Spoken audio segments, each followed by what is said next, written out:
raconteur, entrepreneur, starring in a new show called A Minute with Stan Hooper. It premieres Wednesday night on Fox. Please welcome Norm MacDonald, ladies and gentlemen. Well, Norm, fire now like a rocket. Thank you very much. I've never seen it. Wow. Amazing. It's like, did we just do an edit? You rocketed out here. You know, most people do the saunter. I mean, it's like, bing, Norm, you're like you're here. That was amazing. That was the fastest entrance. People don't enjoy the walk. Well, I don't know. Some people like that perp walk. The audience. The audience, they like to... They want to see you get right to it. Right to it. You're a man of action. I'm for the audience. There That's you all. go. Man of the people, yeah. Now, I haven't seen you for... You mysteriously disappeared. I retired from show business. You did retire? Yeah. No one noticed because I was barely in it at the time. I see. Yeah. I took time off to return to my first love of drinking whiskey. Yeah, I know. I know you enjoy the whiskey. I love the whiskey, and I like watching the TV. Yeah. So okay, so it's not like you're wasting your time. No, not at all. I reflected. I use the time to reflect. I think reflection is good. Yeah. Yeah, reflecting is good. Now, you were going to bring your son, your boy. Oh, my son was so excited to come. You know, he knows nothing about entertainment or show business because, you know. Yeah. And, I guess.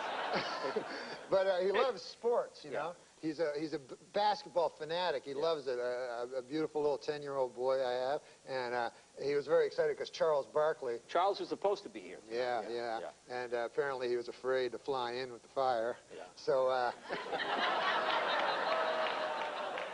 So, anyways, I had to phone him at his school today, and he had all his Charles Barkley cards, you know, and everything. He collects them, and he was so excited. And I said, oh, Charles not going to be here, you know. And he was sad. And then... well, we tried to get Karl Malone. I know. And then you guys phoned. You said, hey, Karl Malone's going to be here. So then I phoned him back at school. I said, hey, Dill, guess what? Karl Malone's going to be here. And he was really excited, you know, because he has all his cards, too, and he loves Karl Malone. Yeah. So he was real excited. And then Karl Malone's not coming. No.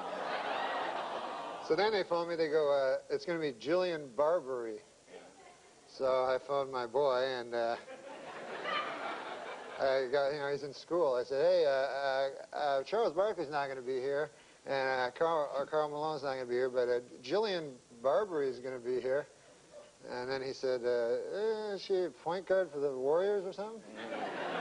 And I said, no, she's a little lady. Yeah. You know, when he gets older, I think he'll appreciate her more. Yeah, as you get older. Now, we were talking backstage. You mentioned Arnold. What were you saying? Oh, I was just telling that I love Arnold Schwarzenegger. You love Arnold Schwarzenegger? I can already see him turning the state around. And I thought it was very unfair when people said that he wasn't qualified for the office, you know, because they said, you know, because he's a movie star, you know, an action hero, you know, that shouldn't qualify him to be governor of California. Mm-hmm. But what they don't remember is, and maybe I'm wrong with this, but wasn't he at one point in his life Mr. Universe? That's right. Well, yeah, you bring up a cogent point. I mean, this is a tiny state on a globe in the Milky Way. Right. Just to, yeah. To see the big picture. Exactly, yeah. Ridiculous. You know, you're a smart fellow. You should think about running for office with that. Well, I do feel that one day I might do that. In all humility, I think that I might have some ideas, you know. Really? Yeah. But you know, I'm not ready yet. I think you have to prepare for these things. Yeah. So I started weightlifting. You're working out. You look good, I guess. Yeah, I got my abs. Yeah, are those abs?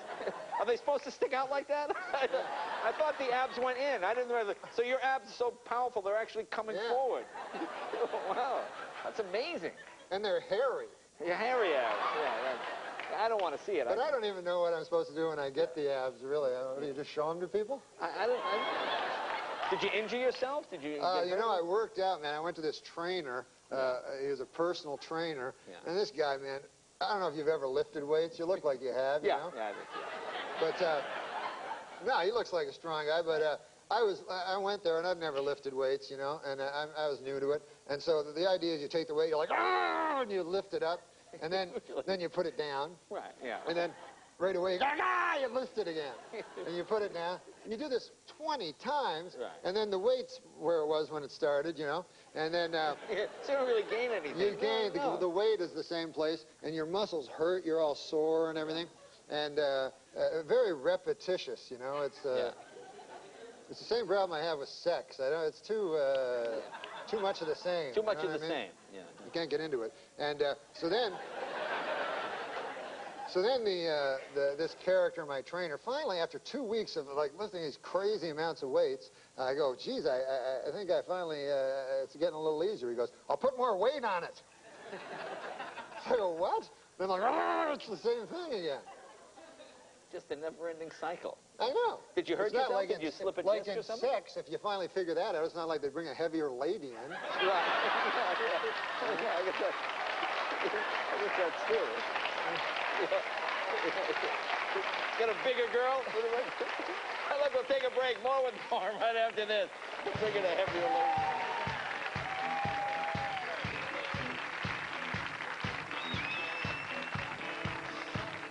All right, welcome back. We're talking with physical fitness guru Norm MacDonald. Now, you're telling me, I asked you about if you slipped a disc. You said I did. I slipped a disc. From constant working? Yeah, from this punishing yourself. This trainer. He kept going like, he said, no pain, no gain. And I believed him, and I kind of, you know, it rhymed. Yeah, right. So, you always believe things when they rhyme. So, so I was like, yeah, that makes sense. Yeah. Gain rhymes with pain. Right. Yeah. So I was like, ah, with one of these crazy machines, and I went, ah, like my back had this crazy pain, which I took as a huge gain. Right. Yeah, that's good. You're doing well. It turned out my disc slipped. Wow. Are you familiar with discs? A little bit, sure. I'll explain them to you. Yeah, all right. Your back has discs in them. All right. Yeah. Well, thanks for clearing that up. Yeah, that's good. Yeah, okay. Okay. I think we got a handle on it now. And one of yours slipped? Is that what it is? Yeah, it slipped. It slipped out of where it should have been. Ah. And so it slips out, and then it causes incredible pain. Sure. And virtually no gain. Right. And it shoots a pain down your leg, you know? Because your body, the disc's up here, but your body, for some reason, it's stupid, you know? I think your brain is smart. Right. But your disc is not very smart. Plus, it's near your ass, so right there. It is. Yeah, it's not going to be that smart. Yeah. Why do you have to say that? Well, because it's not smart. The brain would be, you'd think, you know. No, but it seems so like a nice, clean show before. Yeah. Well, go ahead. But, yeah, the disc that's right near my ass. Right. Exactly. It starts shooting down my ass. I'm sorry I brought it up, but go ahead. Yeah, I know what happened. Right down my leg, Wow. up my leg and back to my ass. Wow. All the way around. Yeah. It's amazing. So it was an incredibly intense pain. Yeah. And then when you have these pains, like, you know, it is life-threatening pains. Yeah. And everybody has a kind of opinion, you know? Right. Like just my friends, bouncers at bars. Would you like me to go like this to you? And I go, no, that's all right, you know? And everybody's got, one guy wanted me to take some herbal thing from ancient China. Oh, sure. I don't like those things, I don't like those medicines from 3,000 years ago. I prefer the ones that came up with last week. Right, yeah. So, what I ended up having done was I went and had an epidural. Oh, okay. You know, like Yeah. one guy is usually for the ladies. Yeah. What the pregnant ladies get. Oh, okay. When they have the babies in their belly, they get an epidural. Oh, okay. So I'm a man. You know I'm a man's man. Right, you're a man. Sure. So I was a little, I was saying, well, I'm not getting an epidural. That's for a pregnant lady. You know what I'm saying? But the pain became so extreme that I had to put my manliness aside. Right.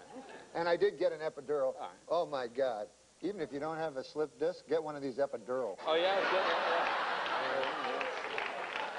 Works for you, yeah? Oh, man. Your leg feels so good.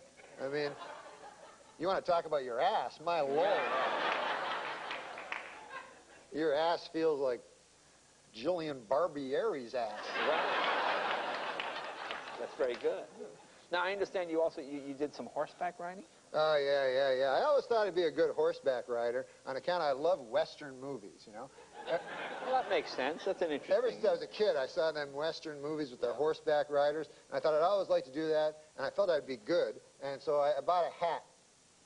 And, and I went and I got on the horse, you know, they have these rides you can go on, and it's not what you expect, you know. No? First of all, I thought the horse enjoyed the experience. I thought they were in on it, you know, they were having fun too. They don't care. No. They don't care for lugging around a dude. So we're in a thing, you know, and everybody else's horses are going, and my horse just keeps stopping and eating like a shrub and stuff. And so they say, hurry up, hurry up. I'm like, I don't know, Adam, it's a giant horse. Right. They go, kick him in the ribs. That's how you make a horse go. Really? Kick him as hard as you can in the ribs. Which I didn't want to do, because this horse is way bigger than me. Well, yeah, that doesn't make a lot of sense. Yeah. So if it came to a kicking contest, yeah, I think this guy would kick the out of me. Yeah. Since you started this filthy conversation. Yeah. Well, it seems like a natural. Well, listen, tell us about your show now. Oh, my show is called A Minute with Stan Hooper. Okay. I play Stan. All right, that makes sense.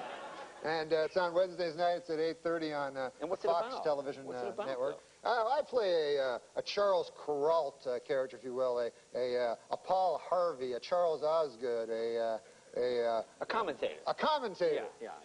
And I live in New York, and I comment on small town values. Right. And then I feel like I'm a hypocrite because I live in New York City, so I decided to move to the heartland to be with my people. Right. You know? And then it turns out that, you ever see that show Green Acres? Yeah. I stole that. Really? You just stole that idea?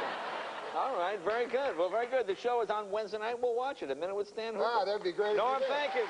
Norm MacDonald. Right back right after this, ladies and gentlemen.